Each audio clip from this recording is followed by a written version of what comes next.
On fait quoi? Bonjour à tous et bienvenue dans cette nouvelle vidéo. Aujourd'hui, on est le mardi 11 février 2020 et c'est le 42e jour de ce grand défi des une vidéo par jour pendant 366 jours. Et aujourd'hui, on est mardi et le mardi, c'est sans filtre. Enfin, c'est plus freestyle, mais du coup, dans le freestyle, il y a le sans filtre. Si vous ne savez pas, comme d'habitude, je vous mets juste en haut dans le i pour que vous puissiez aller voir ce que c'est le freestyle, ce que c'est sans filtre.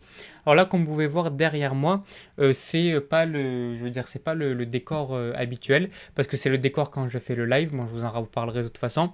Mais du coup, voilà, je vais le changer. Ne vous inquiétez pas. De toute façon, les vidéos après reviendront normales. Ça veut dire que comme je filme le mardi, je filmerai pareil, etc., etc. Bref, aujourd'hui, on va parler de quoi? Aujourd'hui, c'est un sans filtre. Donc, comme vous savez, il n'y a pas de montage. Il n'y a aucun montage. Il n'y a rien. Il y a peut-être juste, je vais rajouter une petite musique et quelques titres et tout ça. Et les deux logos qui sont en haut. Mais c'est tout. À part ça, il n'y a rien. Il n'y a pas de coupure en fait.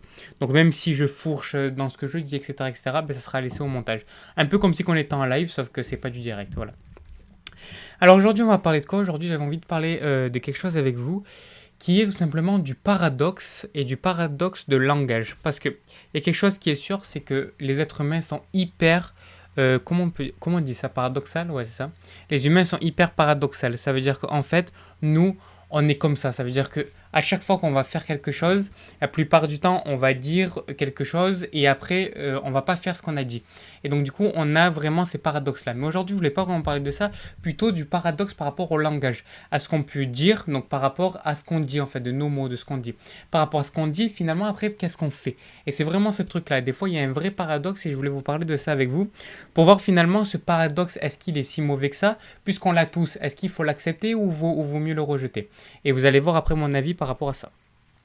Alors, qu'est-ce que c'est vraiment exactement le paradoxe et tout? Alors, en fait, le paradoxe que je vais vous parler, c'est par exemple, vous savez, quand vous défendez une cause, vous défendez, je sais pas, par exemple, une cause écologique, une cause pour les animaux, pour les femmes, je sais pas, il y a plein de causes que vous pouvez défendre, et que vous faites quelque chose qui va à l'encontre de cette cause-là.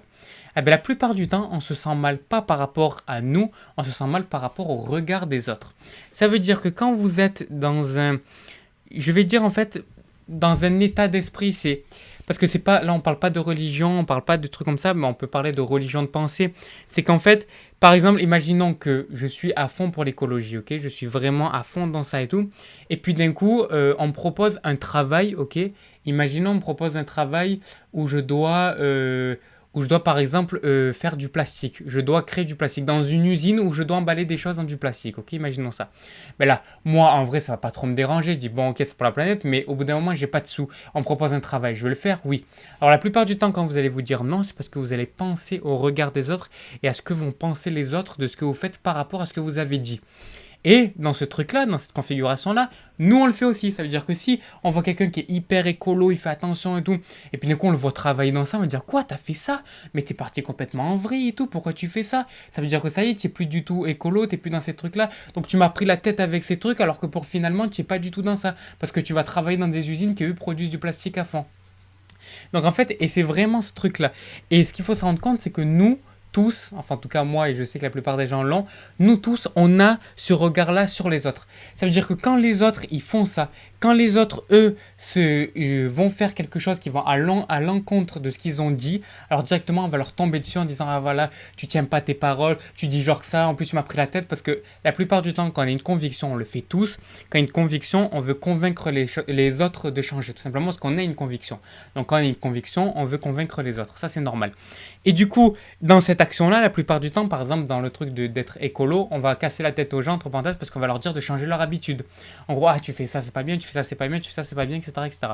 Ça, c'est au début, parce que ça, il faut pas tout le temps le faire. C'est vrai que quand on rentre dans des trucs comme ça, on est assez extrémiste au début. Après, ça se calme, mais au début, on est très extrémiste. Comme par exemple, quand on arrête de manger de la viande, qu'on devient vegan ou végétarien, etc., etc. Quand on rentre dans d'autres climats de pensée, j'ai envie de dire, dans d'autres manières de penser, eh bien, la plupart du temps, il y a ces contradictions qui arrivent et il y a surtout ces extrêmes qui arrivent.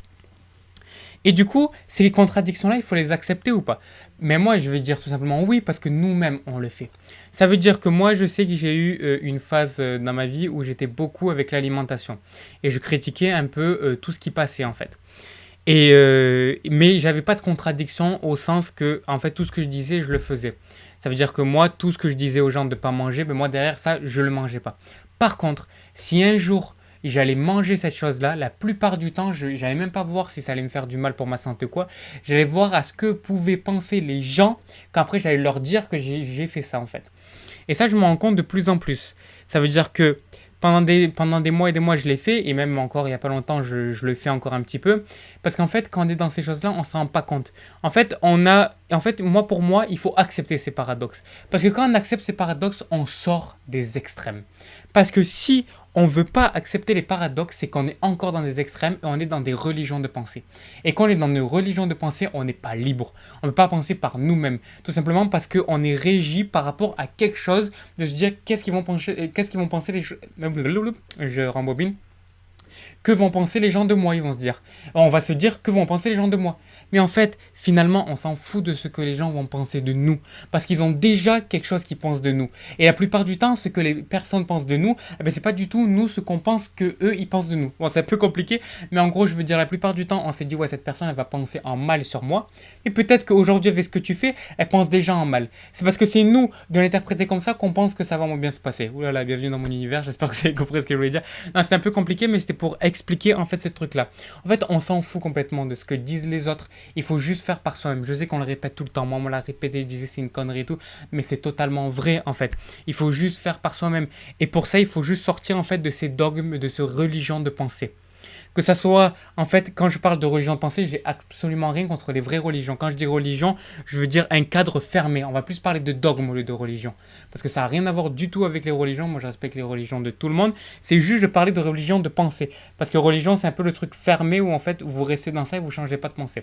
Et donc là, quand je parle de religion de pensée, je parle bien du fait, par exemple, il y a les religions de pensée alimentaires. Vous savez, quand par exemple, on est vegan, eh bon, on va rejeter à fond la viande, blâmer les autres. Ah, toi, tu manges de la viande. Voilà, c'est de ça que je voulais parler. Et même ça, j'en veux pas aux véganes. Moi aussi, je suis passé par cette case-là. Je sais très bien ce que c'est de blâmer les autres, à dire ah, t'as un bout de cadavre dans ton assiette, ah, t'as ci, ah, t'as là. Alors, c'est complètement débile. Et puis après, quand nous, on remange de la viande, et là, on pense à tout ça. On dit putain, mais moi, j'ai dit ça à cette personne et tout, je peux pas maintenant manger de la viande. J'ai dit ça à cette personne, dit qu'elle mangeait du cadavre, qu'est-ce qu'elle va dire après de moi?